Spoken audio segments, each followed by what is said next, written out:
You have no power here, Gandalf the Grey.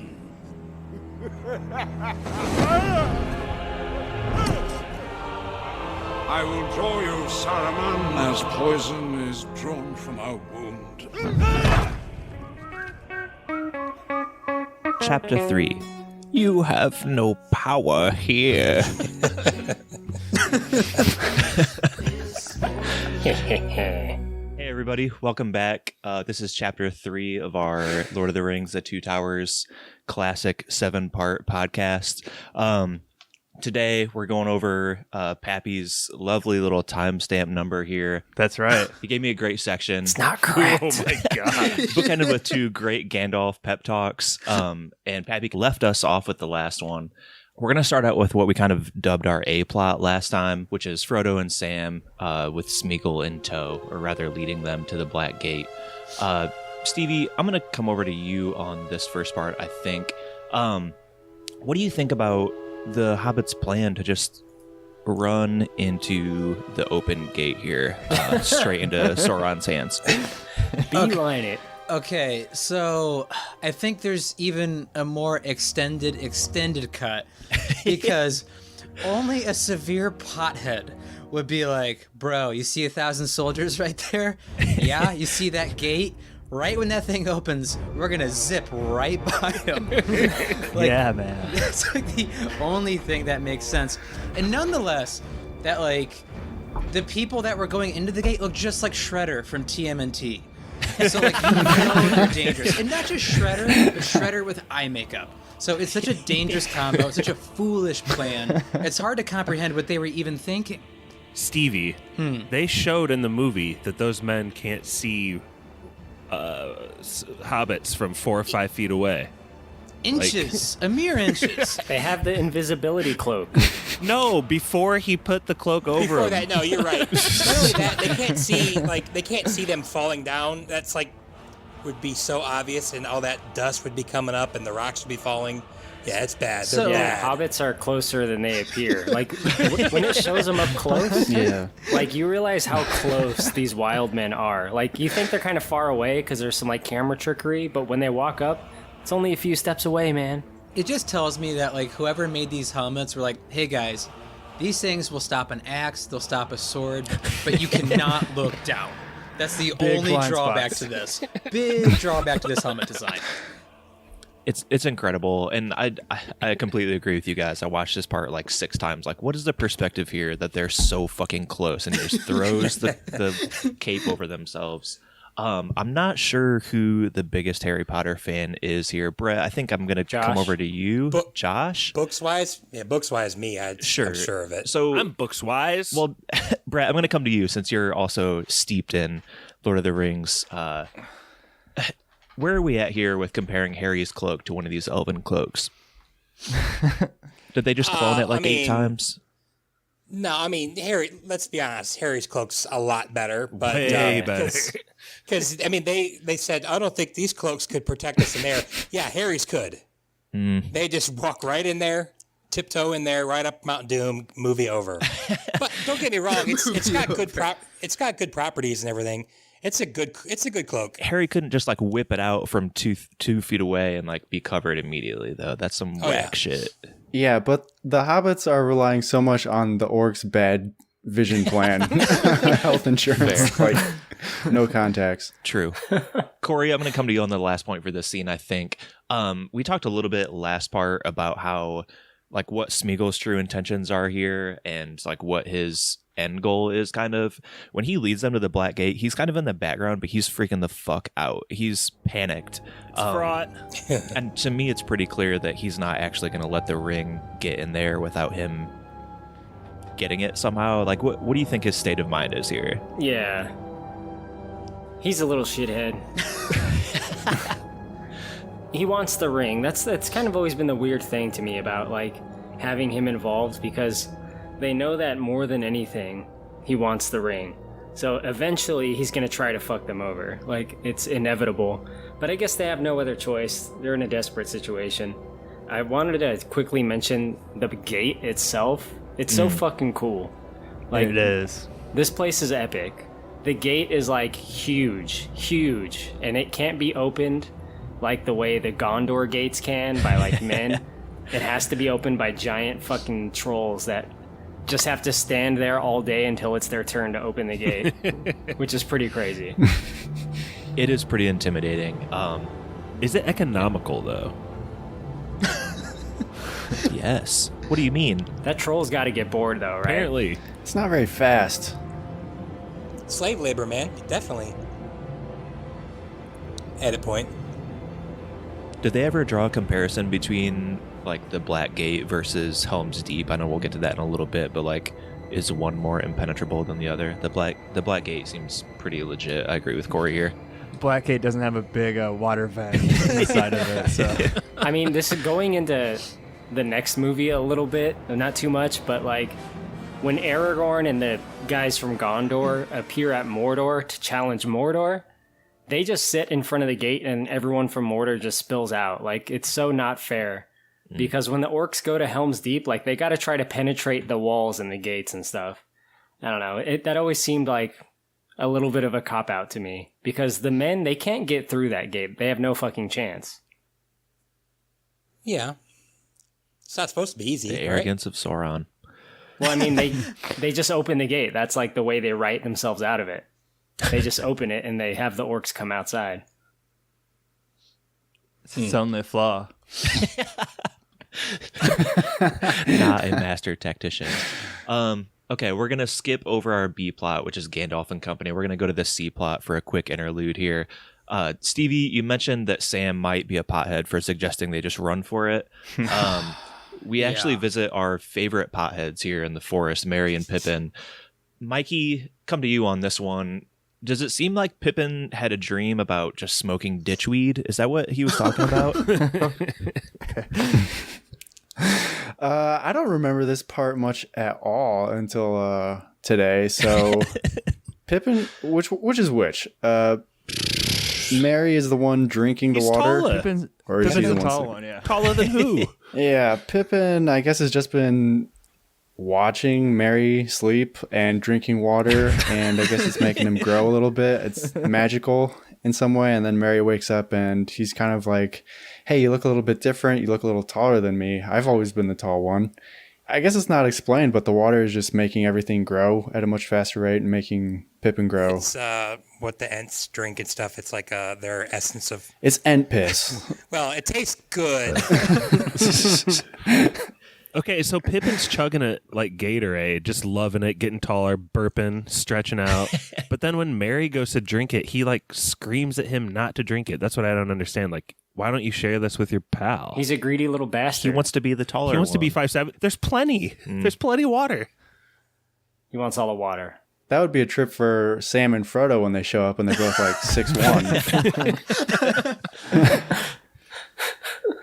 Yeah. But yeah, and then they lay down into some trees like wrestling, and the trees are like starting to wake up and eat them, I guess, or just like trap them Free underneath their fertilizer.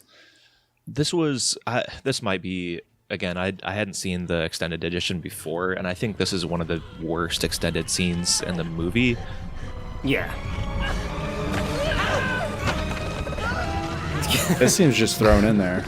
Mikey, Stevie, I think you were both along on this adventure when we were in high school. We went and saw the movie called The Happening, and it seems like the God. trees in this movie also kind of just hate people and want to kill them. Is that the inspiration?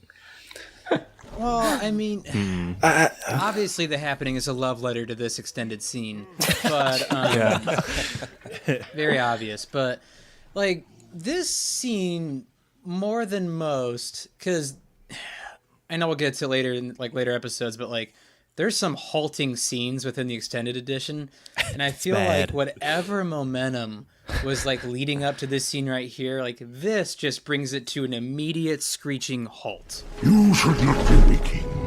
Eat earth, dig deep, drink water. Go to sleep. Away with you. Come. Think like a bus about to hit a group of nuns and it slams on the brakes. This is what that scene does. And I can't even believe they put it in the extended scene. It just bothers me that much.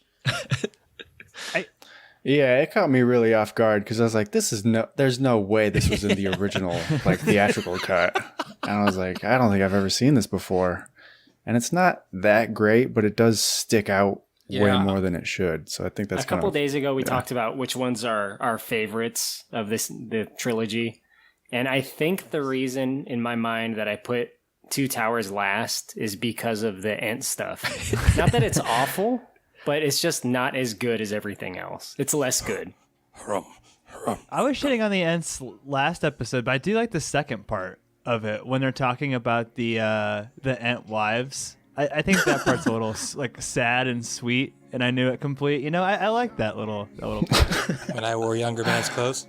I agree. How it goes, but it's sad and it's sweet, and I knew it complete when I wore a younger man's clothes.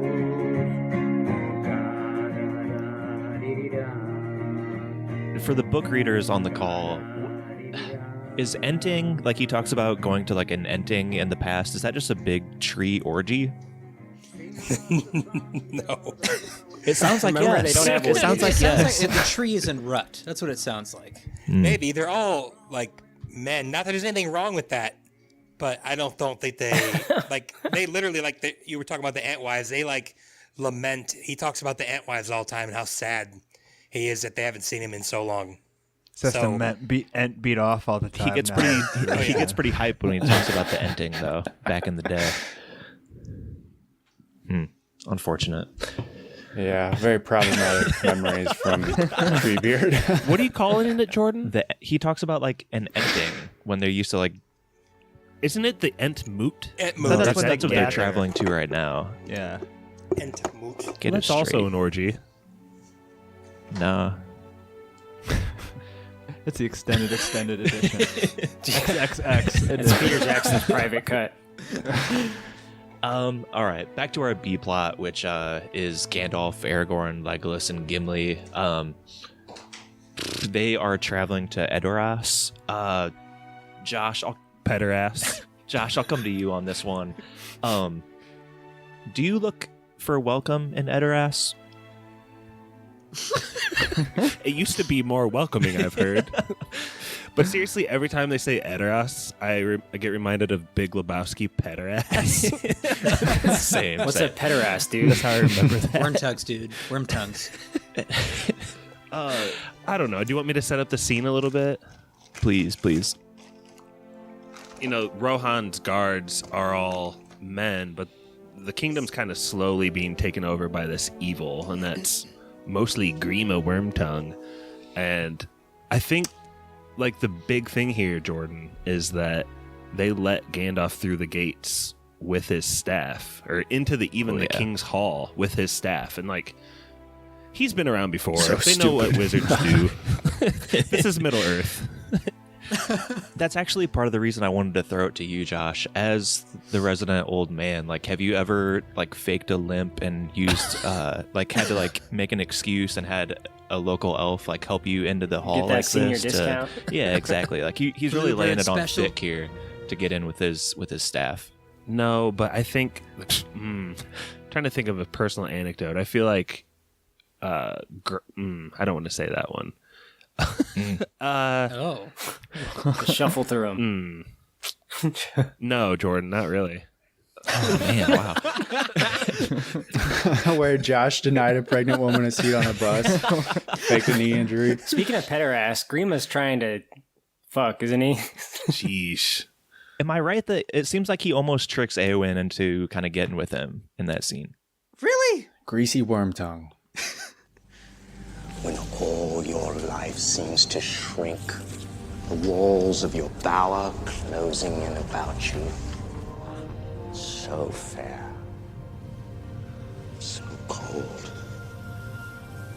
like a morning of pale spring still clinging to winter's chill.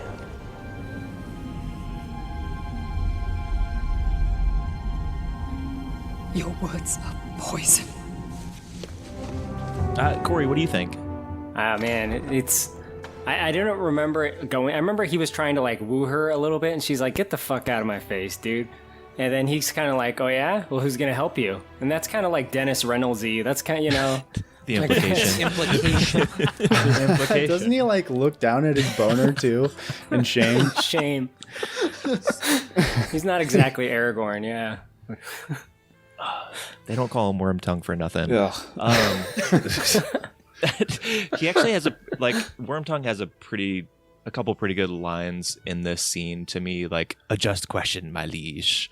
And then there's another one that's I think later on, but no, like I said, Gandalf lays it on thick. He sneaks in with the staff, and then there's a pretty jarring fist fight here. Pappy, how do you feel about the backwards punch from Legolas the rest of this scene? That's exactly what I was gonna say. It's like when Helga punches That's the one. What's his name from Hey Arnold, the kid who breathes a lot, like, and she just like does the one arm up in the air behind the head punch. Like it is a little jarring, but the whole like approaching the throne scene is so great. And when Gandalf whips off his gray cloak and like reveals himself as Gandalf the White after that line that you did so well, Jordan, "You have no power." Yeah.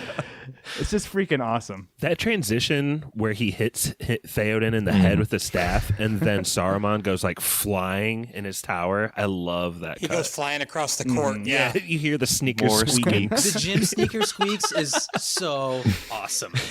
You could just have the sliding effect, but they put in like the running suicides, like Jim Sneaker squeaks, and I love it. You guys talked about the gym sneakers last time. I like to too. believe that they were actually throwing Christopher Lee across the floor. Oh, we're gonna need to do that again. Chris, get back on mark. Yeah, I didn't get it that time. If I go, Theoden dies. You did not kill me. You will not kill him. Rohan is mine. Be gone.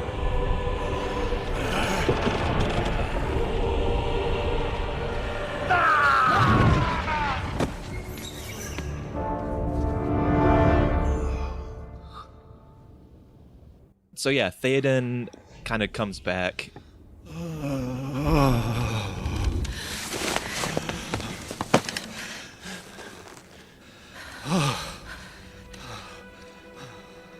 They chase Wormtongue out of. I keep wanting to say Wormtail because we went on Harry Potter earlier, but they kind of chase Wormtail out of the hall, and this part's a little bit confusing to me. But Theoden's about to like strike him down, and Stevie, can we get a theory on this? Like Aragorn, first of all, he lays hands on King Theoden, but he also like saves Wormtongue for no reason in my mind. It's quite obvious that the people of Rohan have lost all faith in Theoden. If he had struck down Wormtongue, like, I don't know, it's probably different in the book, but like in this movie, in this setting, if he had like struck down Wormtongue, his people would have been like, you know, what in the hell is this guy even doing? Like beheading people, like not even in a ceremonial way. Like typically beheadings, it's a little bit of a ceremony. This is just on steps on a whim. And so I figured Aragorn looked at it like that way, like, hey, let's play a little politics here. Let's get you looking good again. You've been blackout drunk for 2 straight years. Let's just let's ease you into this, pal. Give me a good spit handshake. Yeah. I think the villagers would be like, hey, Theoden's looking pretty good. Is that these Theoden? days. Back to his old self again. Those cataracts have really cleared up. Yeah, he's got some colorings. I like how his skin like uncakes at that moment, but why does his hair get trimmed up? Like, it should have been trimmed in the next scene. That's a good point. Yeah, that's fair.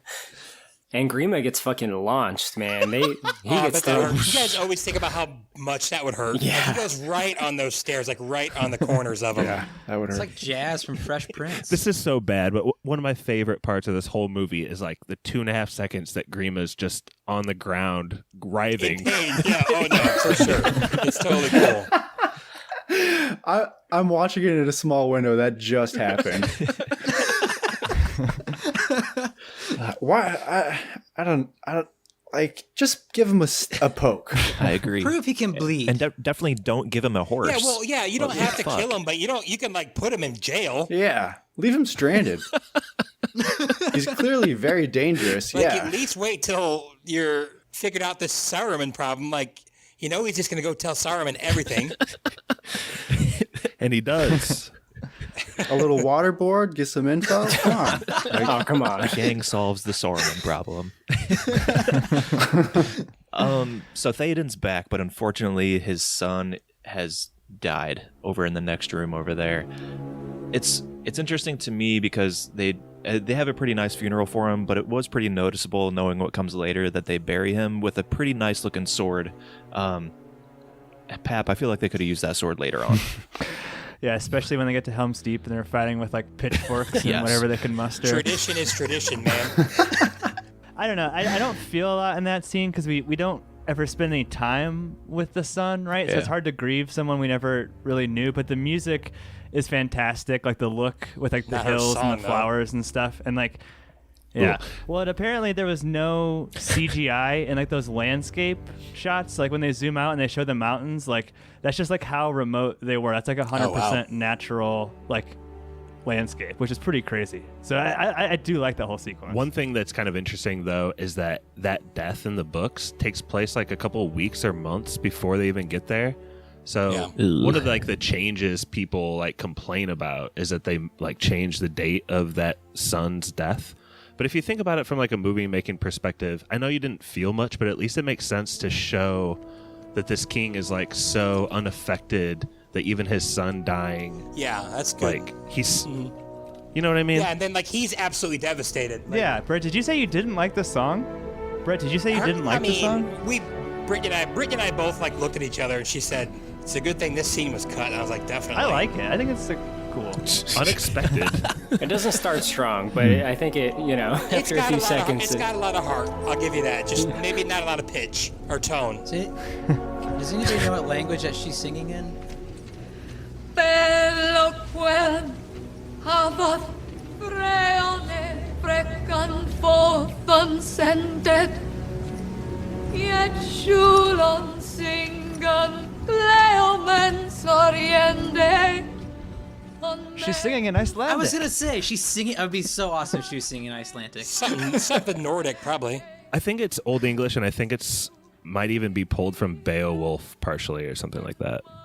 I think it's Sigur Rós gobbledygook language. That's probably it. Yeah.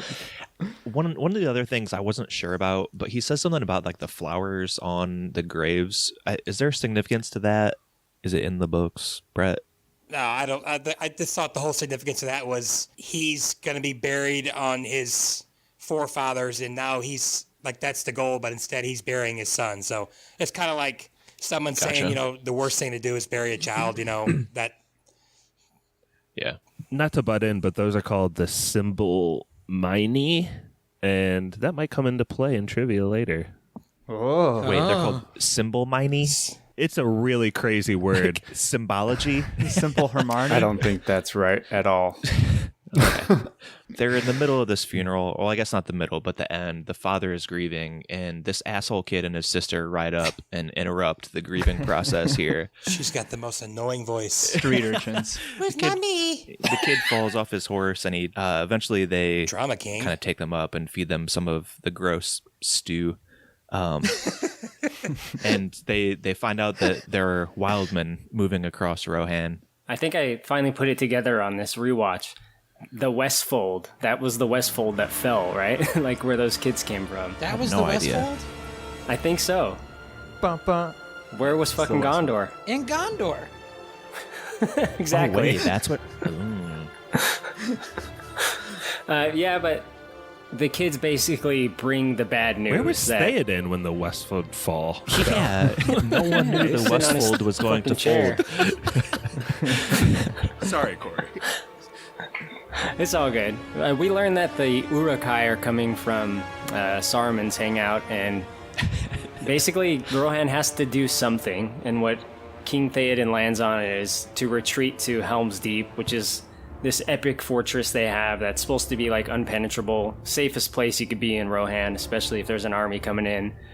That's what he decides. I think Gandalf is kind of like not in total agreement that that's the best idea, but Theoden's the fucking king, so that's what they do. I don't get that at all. Like, because apparently that was a change from the books, that they're more on board with the plan to go to Helm's Deep. Like, What is Gandalf proposing? That they just ride out and fight 10,000 orcs in an open battlefield? Like, That's the most, to me, that was the most confusing thing. First of all, the women and children, like, they don't leave the capital. Like, they stay there. They're, like, not in danger there.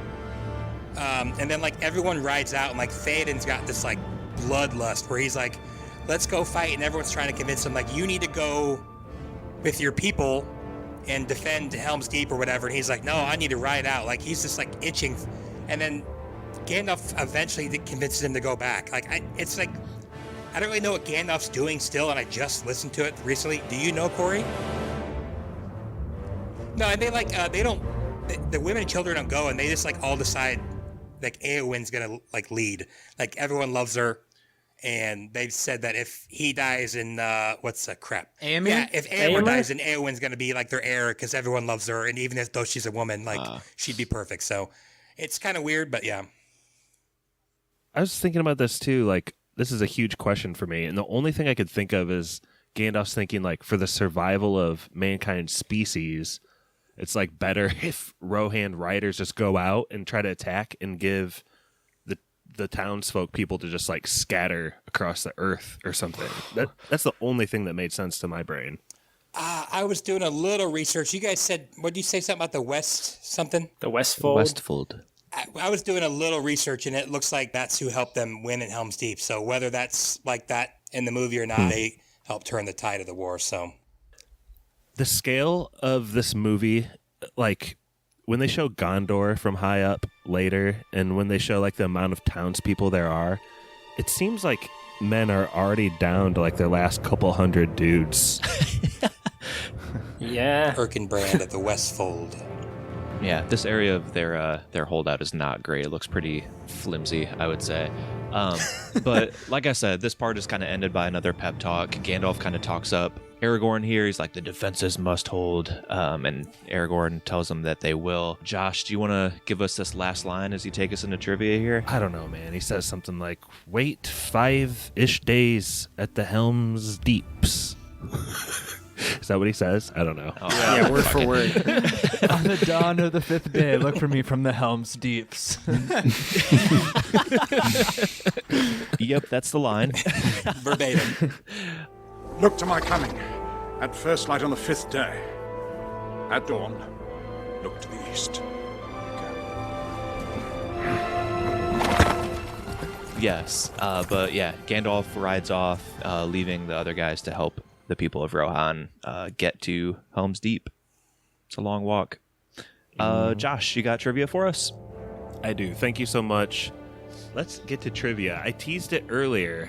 Let me pull up my notes here, see who's in the lead. Stevie has 6.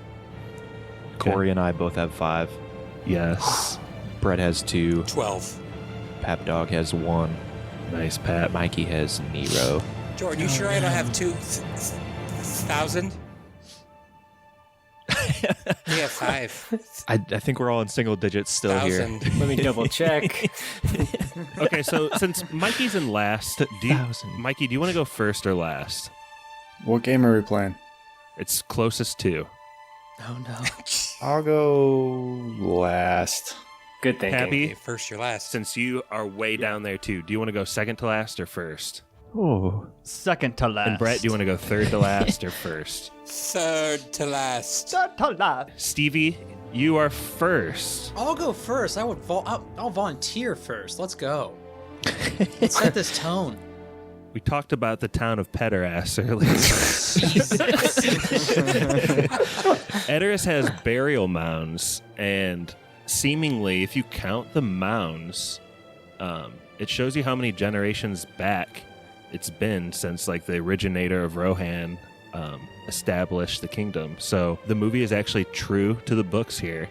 I want to know how many mounds there are. It's less than 1,000. 1,000. Let's go with 276. All right, Jordan. I feel like in that scene I could only see about 5, but I'm going to go with 82. I'm going to say then 80. Fuck. Brett. Oh, okay, they make a point in the book to say they haven't been there even close to as long as Gondor. I will say... Ooh. Or do they? I'll go 54. Okay. Pap. 15. That's a good one. That's a good one. And Mikey. It's probably going to be 900 because Stevie gets lucky. 14. 900. It is less than 1,000. It's under 1,000. 999. So on one side of the road, there's like a little path that goes through. There's 9. And on the other side, there's 7. Damn, Pap, you were close. There's something significant about those numbers, but that's 16 total mounds. Nice. Mounds. Nice one, Pap. Nice. Pappy, you get 6 points there. Let's go. Yeah. Is that right? 6 points Needed for that it. or 5 points? I think it was 7 points. 5 7. 5 down to 0. Points. 12 for the Pap Lords. Pappy, you're at 6 points. You are up with Stevie now. It's really tight up there, right around the 6-7. It looks like Corey is actually the ring bearer at this moment. No. Nope. What? Not to the last episode. Josh, do you know how to do math? It is. That's right. What? Yeah. It's right, but you're no. I still got the ring. Well, I get my time until the next episode, so just let me have this. Hey. Smoke weed every day. I gotta say, Stevie is still like the reigning champ from the last like Fellowship series. So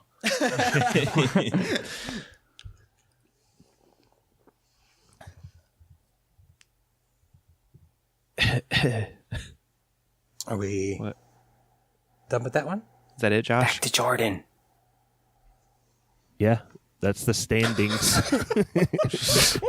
Take it away. Spoiler. Smooth, boy. Well done.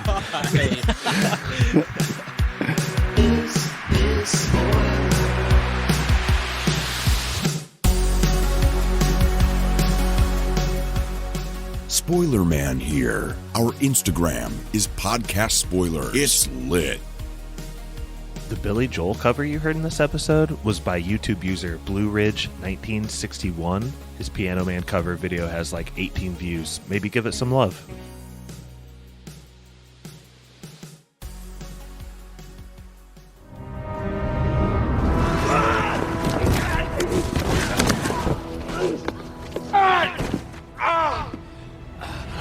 I've only ever served you, my lord. Your leechcraft would have had me crawling on all fours like a beast. That was Spoilers.